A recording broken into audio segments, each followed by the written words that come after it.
What's happening, everybody? It's me, Allie Burns, and Scott Reichel, and we are back with your primetime prop drop. We're doing NBA once again. Don't forget to tune in tomorrow for Thursday Night Football. We do it 4 days a week for primetime games. You guys don't want to miss out. Scott Reichel was a little bit of a rough one on our first day of the NBA, but you're still 12-10 for the prop drops. How are you feeling about today? Feel okay. I'm still annoyed about yesterday because Chris Paul was supposed to be benched with about 2 minutes to go. They called out the bench unit. They're walking over to the scorer's table. All we need is one clock stoppage, and we win. And instead, Chris Paul hit a sidestep fadeaway three-pointer. It went in, and then they took a take foul, and he got benched 2 seconds after he ended up going over. So should have went 2-2. Didn't work out, but whatever. The Looney prop won, and that was the main historical trend I gave out. So at least he had that. So there we go. Yeah, we're not going to get them all, but we sure as hell are going to try, aren't we? And we're still profitable for the show. Before we get going, we do have 4 props for you guys today in 4 different games. So this is kind of exciting. But before we get going, I need you guys to like and subscribe, share it out with your friends, and ring the bell for notifications so you're never missing one of our shows. We do a lot of shows here at Picks and Parlays. Also, don't forget to check out my sponsor, FanDuel Sportsbook. They've got a promo. It's a no sweat first bet of up to $1,000 for all new accounts. The link is in the description of this video. Check it out. And by the way, if you're in the state of Ohio, they're going to drop $100 into your account just for getting signed up, even though you guys don't go live until January. So really big deal there. If you're looking for me, you can find me, Allie Burns, at Plus Money Honey. Find Scott Reichel at Reichel Radio. We'll get on to more of that later. Scott, let's start things off with the Lakers at the Nuggets. What are we looking at here? So for this one, I'm going to look at LeBron, and I'm going to take him over 8.5 rebounds at -110. He's had at least 10 rebounds in 2 of the first 3 games this season. He also has recorded at least 9 rebounds in each of his last 3 games against Denver. We know Anthony Davis should be matched up on Jokic. Jokic isn't afraid of playing on the perimeter, trying to set up teammates. And I think if AD is drawn away from the basket, you should have more opportunities for LeBron to get some rebounds. Plus, Russell Westbrook probably not going to play. And even though Westbrook has been awful so far this season, he's been pretty good at rebounding. He's averaging 6.7 rebounds per game.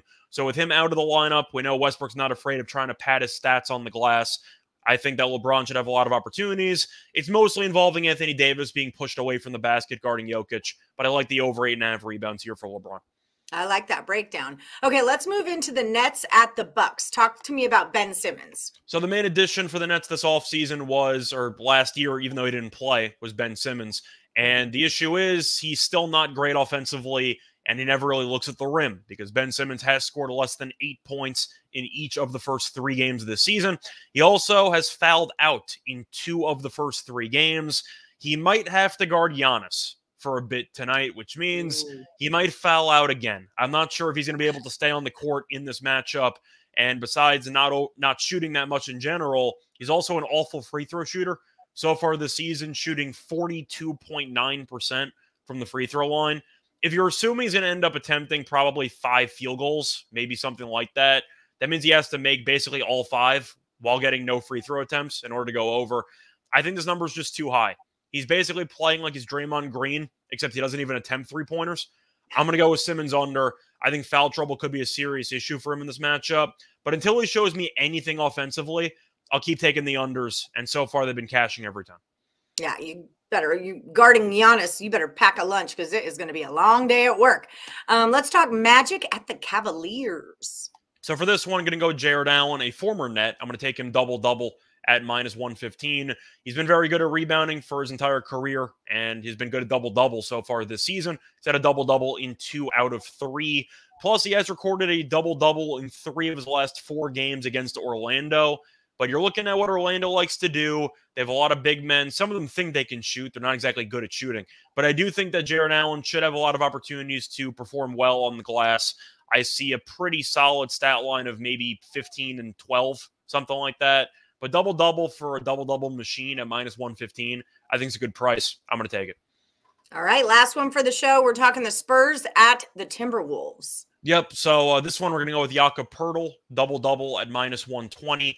To go through the numbers this season, he's had a double-double in each of the last 2 games, and it's immediate rematch. They just faced off against Minnesota in the last game, and he had a triple-double in basically 2.5 quarters. I believe he finished with 14 points and 14 rebounds. So he just did very well against Minnesota. Now he faces off against them again. We know Gobert doesn't really have any offensive talent, so Pirtle should be in the paint for a decent amount of this game. But since he just went for 14 and 14, and the number's at -120 for him to have a double-double again, I think this is just mispriced. I like the double-double in the spot. All right, beautiful. 2 double-doubles. We got a double-double on double-doubles. I love it. Yep. So tell the people, Scott Reichel, who you are and where they can find you. So you can find me on Twitter at Reichel Radio. Besides that, giving out free picks every night on the Winners and Whiners page. So if you want to check out some free picks at 4 a.m. onward, you can probably find them there. Besides that, still doing a bunch of podcasts. You can find all those on my Twitter. And I'm also, of course, on a bunch of your shows. We're doing the Primetime Prop Drop, also doing Total Chaos on Friday nights, I believe. And besides that, also doing the Morning Wood Show, which I guess appear on Friday. So a lot of gambling content, most importantly, all free. So if you want some free just information and free picks, you know where to find me.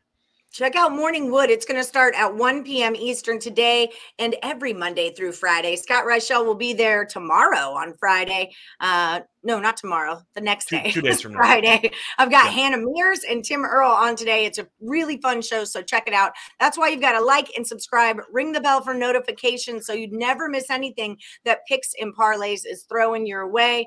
Scott Reichel, thank you so much for giving us your picks in the Primetime Prop Drop. We'll see you tomorrow for Thursday Night Football. Bye, guys. Good luck.